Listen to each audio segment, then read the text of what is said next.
The last new Legend of Zelda game was the rather contentious Skyward Sword, a game that received both significant praise and scorn for straying away from the mark long established by previous Legend of Zelda games. But in many ways, Breath of the Wild is an even more radical departure. But does it capture the imagination or fall into the gimmicky trap that too many Zelda games have fallen prey to? We should start by looking at what Breath of the Wild is and is not. At its heart, Breath of the Wild is an open-world game with a Zelda veneer, complete with a greater focus on exploration and finding a variety of fast travel points throughout the world. These are very important, as this is by far the largest map of Hyrule that we've seen thus far. And for the first time, it really feels like a large and once prosperous kingdom. What it is not is a traditional Zelda game, though many of the pieces are still there to one degree or another. We still have the Gerudo Desert, Lake Hylia, and many other iconic locations, and the combat system, while tweaked significantly from previous games, is still clearly inspired by them. Now that we have it classified, how well does the game fill that role? On the surface, it really does quite a good job. There's a lot to do in the game, dozens of side quests nearly everywhere you go, over 100 shrines to find and complete, and nearly 1,000 Koroks to find and collect their seeds.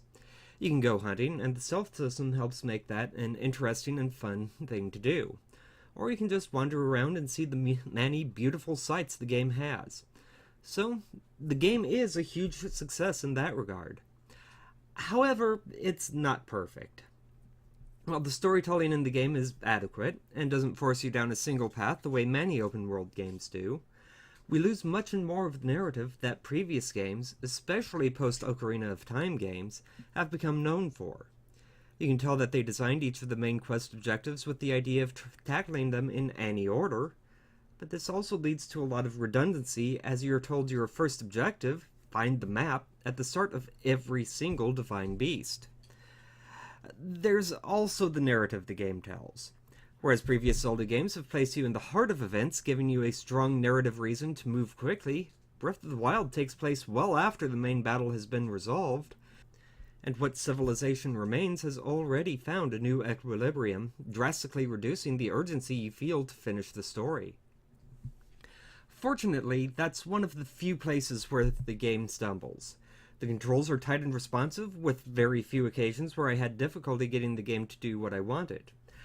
However, when that did pop up, it was pretty frustrating, especially those times I fell a fair distance because I couldn't grab onto the ladder I wanted.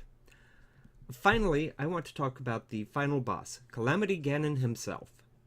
Personally, I'm not a fan of his design.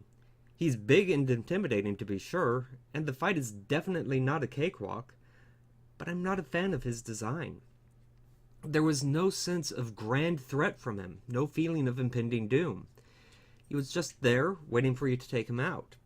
This is a stark contrast to previous Zelda games, where the big villain, be it Vaati, Aghanim, or Ganon himself, were present throughout the game, clearly working to advance their objectives.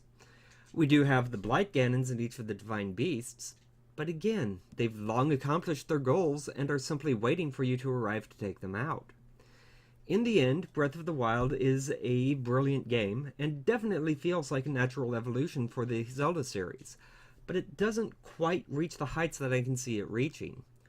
With more experience, I can see them putting together a very strong, non-linear story, and between A Link Between Worlds and Breath of the Wild, they definitely have a strong start at figuring it out. I definitely highly recommend playing through this game if you have access to it, but I look forward to the sequel even more. Until next time, everyone, Magius out.